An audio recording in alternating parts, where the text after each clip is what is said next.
Hello guys, welcome back. In this video I'm going to show you how you can easily disable new friend notifications on Facebook Messenger. Be sure to watch the video to the very end so you don't make any mistakes, and of course do not forget to like this video and subscribe to my channel.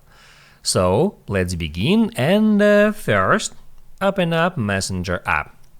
Then right here hit add 3 lines and then tap add gear icon to open up settings. On settings, get into notifications and sounds, and right here you can easily find new friend notifications setting, and by toggling on or off this feature you can enable or disable this feature.